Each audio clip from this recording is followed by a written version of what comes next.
Mark సువార్త 8వ అధ్యాయము. ఆ దినములలో మరియొకసారి బహుజనులు కూడిరాగా వారికి తిననేమియూ లేనందున యేసు తన శిష్యులను తన యొద్దకు పిలిచి, జనులు నేటికి 3 దినముల నుండి నా యొద్దనున్నారు. వారికి తిననేమియూ లేనందున నేను వారి మీద కనికరపడుచున్నాను. నేను వారిని ఉపవాసముతో తమ ఇండ్లకు పంపివేసిన ఎడల మార్గములో మూర్ఛపోవుదురు. వారిలో కొందరు దూరము నుండి వచ్చియున్నారు అని వారితో చెప్పెను. అందుకాయన శిష్యులు, ఈ అరణ్య ప్రదేశములో ఒక డెక్కడ నుండి రొట్టెలు తెచ్చి వీరిని తృప్తిపరచగలడు అని ఆయన నడిగిరి. ఆయన, మీ యొద్ద ఎన్ని రొట్టెలున్నవి అని వారి నడుగగా వారు 7 అనిరి. అప్పుడాయన నేల మీద కూర్చుండుడి అని జనులకాజ్ఞాపించి ఆ 7 రొట్టెలు పట్టుకొని కృతజ్ఞతాస్తుతులు చెల్లించి విరిచి వడ్డించుటకై తన శిష్యులకిచ్చెను. వారు జనసమూహమునకు వడ్డించిరి. కొన్ని చిన్న చేపలు కూడా వారి యొద్దనుండగా ఆయన ఆశీర్వదించి వాటిని కూడవడ్డించుడని చెప్పెను. వారు భోజనము చేసి తృప్తి పొందిన మీదట మిగిలిన ముక్కలు 7 గంపల నిండా ఎత్తిరి. భోజనము చేసిన వారు ఇంచుమించు 4,000 మంది. వారిని పంపివేసిన వెంటనే ఆయన తన శిష్యులతో కూడా దోణె ఎక్కి దల్మనూతా ప్రాంతములకు వచ్చెను. అంతట పరిసయ్యులు వచ్చి ఆయనను శోధించుచు, ఆకాశము నుండి ఒక సూచక క్రియను చూపుము అని ఆయన నడిగి ఆయనతో తర్కింపసాగిరి. ఆయన ఆత్మయందు పెద్ద నిట్టూర్పు విడిచి, ఈ తరమువారు ఎందుకు సూచక క్రియ నడుగుచున్నారు? ఈ తరమునకు ఏ సూచక క్రియయు నన్ను గ్రహింపబడదని నిశ్చయముగా మీతో చెప్పుచున్నాను అని చెప్పి వారిని విడిచి మరల దోణె ఎక్కి అద్దరికి పోయెను. వారు తినుటకు రొట్టెలు తెచ్చుటకు మరచిరి. దోణెలో వారి యొద్ద ఒక్క రొట్టె తప్ప మరేమియూ లేకపోయెను. ఆయన, చూచుకొనుడి, పరిసయ్యుల పులిసిన పిండిని గూర్చియు హేరోదు పులిసిన పిండిని గూర్చియు జాగ్రత్తపడుడి అని వారిని హెచ్చరింపగా వారు తమ యొద్ద రొట్టెలు లేవేయని తమలో తాము ఆలోచించుకొనిరి. యేసు అది ఎరిగి, మన యొద్ద రొట్టెలు లేవే అని మీరెందుకు ఆలోచించుకొనుచున్నారు? మీరింకను గ్రహింపలేదా? వివేచింపలేదా? మీరు కఠిన హృదయము గలవారై ఉన్నారా? మీరు కన్నులుండియు చూడరా? చెవులుండియు వినరా? జ్ఞాపకము చేసుకొనరా? నేను ఆ 5,000 మందికి 5 రొట్టెలు విరిచి పంచిపెట్టినప్పుడు మీరు ముక్కలు ఎన్ని గంపల నిండా ఎత్తితిరి అని వారినడిగెను. వారు 12 అని ఆయనతో చెప్పిరి.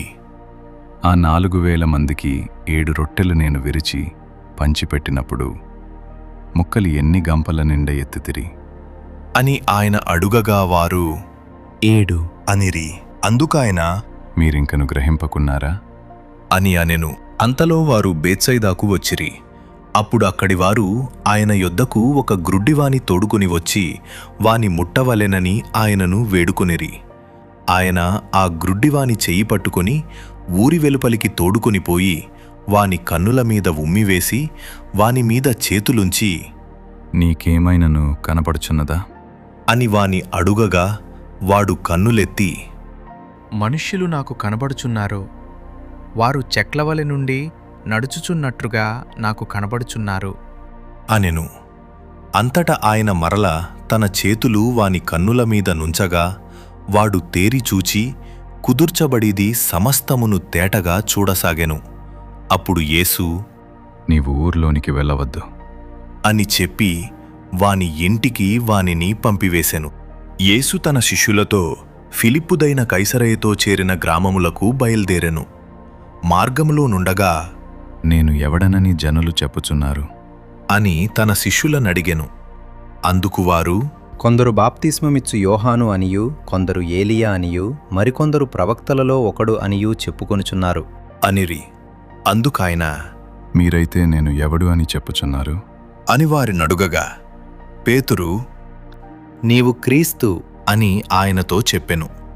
అప్పుడు తన్ను గూర్చిన ఈ సంగతి ఎవనితోను చెప్పవద్దని ఆయన వారికి ఖండితముగా చెప్పెను. మరియు మనుష్య కుమారుడు అనేక హింసలు పొంది పెద్దల చేతను ప్రధాన యాజకుల చేతను శాస్త్రుల చేతను ఉపేక్షింపబడి చంపబడి 3 దినములైన తరువాత లేచుట అగత్యమని ఆయన వారికి బోధింపనారంభించెను. ఆయన ఈ మాట బహిరంగముగా చెప్పెను. పేతురు ఆయన చేయి పట్టుకొని ఆయనను గద్దింపసాగెను.